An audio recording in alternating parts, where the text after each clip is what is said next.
الجديد ليس ساحرا. ويستعد الأهلي لمواجهة الهلال على ملعب الأمير فيصل بن فهد بالملز مساء الجمعة المقبلة في قمة الجولة 25 من الدوري السعودي. أعرب ماجد النفيعي رئيس مجلس إدارة النادي الأهلي عن سعادته بفوز الفريق الأول لكرة القدم على نظيره الطائي بثلاثية، بينا أن الفريق تجاوز سوء الطالع الذي لازمه خلال الفترة الماضية.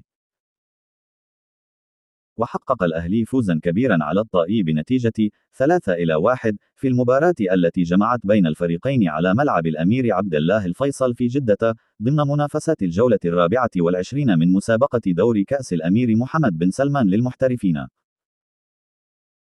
ووجه النفيعي كلمة لجماهير الأهلي في تصريحات إعلامية عقب المباراة قائلا: اليوم كلمتي فقط، أشكر الجمهور الذي حضر، لولا الله ثم الجمهور الذين أضعوا ثقتي فيهم لما عاد الأهلي. وأضاف: لم نتجاوز المرحلة بالكامل، فلا نزال تحت ضغوط، ومكان الأهلي يجب أن يكون أفضل.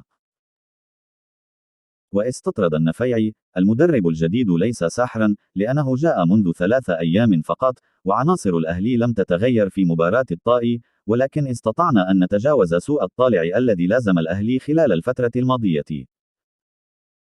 ويحتل الأهلي المركز العاشر في ترتيب دوري كأس الأمير محمد بن سلمان للمحترفين برصيد 28 نقطة من 24 مباراة. المسيليم يكشف سر مشاركته أساسيا مع الأهلي بعد 490 يوم. كشف ياسر المسيليم حارس مرمى الفريق الأول لكرة القدم بالنادي الأهلي عن سر عودته للقائمة الأساسية بعد غياب 490 يوم في مباراة الطائي. وحقق الأهلي فوزا على نظيره الطائي بنتيجة 3-1 في المباراة التي جمعت بين الفريقين على ملعب الأمير عبد الله الفيصل في جدة ضمن منافسات الجولة 24 من مسابقة دوري كأس الأمير محمد بن سلمان للمحترفين. وقال المسيليم خلال تصريحات إعلامية عقب المباراة: الحمد لله على الفوز، شكرا للجماهير الحاضرة، ووجودهم كان دعما قويا لنا، وأشكر زملائي على المستوى الطيب رغم الضغوط، وعملنا على بعض التكتيك مع الجهاز الفني الجديد حتى وفقنا في المباراة. وأضاف: المدرب متعاون معنا حتى في الكرات الثابتة وبعض التكتيك، يقوم بالإشارة إلينا، ويشارك المجموعة كلها في أفكارها، وكان يتحدث مع كل لاعب ويأخذ بآرائنا. وعن عودته لحراسة الأهلي أساس في مباراة الطائي قال المسيليم: المدرب أراد أن يخفف الضغط على الحارس محمد الربيعي، وأراد الاستفادة من خبراتي في المباراة. وكانت آخر مباراة شارك فيها المسيليم أساس مع الأهلي أمام العين في الجولة 4 من الدوري السعودي بتاريخ 7 من نوفمبر 2020، وانتهى اللقاء بفوز الأهلي بنتيجة 4-3. وحقق الأهلي الفوز الأول بقيادة المدير الفني الجديد الأوروغواياني روبرت سيبولدي ليصعد إلى المركز العاشر في ترتيب دوري كأس الأمير محمد بن سلمان للمحترفين برصيد 28 نقطة من 24 مباراة، بينما تجمد رصيد الطائي عند 26 نقطة ليحتل المركز ال11.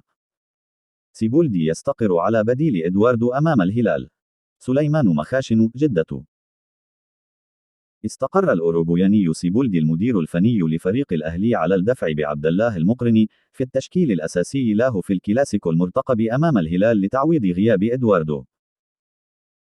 ويلتقي الأهلي مع الهلال الجمعة المقبلة ضمن الجولة 25 من دوري كأس الأمير محمد بن سلمان للمحترفين في مباراة مهمة للفريقين. وكانت الفحوصات الطبية أكدت إصابة إدواردو بتمزق في العضلة الخلفية يحتاج أسبوعين علاج وتأهيل. وكان سيبولدي قد بدأ بدراسة فريق الهلال في الوقت الذي حفز لاعبيه للحفاظ على روح الانتصارات عقب العرض الرائع الذي قدمه الفريق وتوجه بثلاثية في الجولة الماضية. ويتوقع أن يعتمد المدرب الأوروغواياني على نفس العناصر التي بدأ بها مباراة الطائي.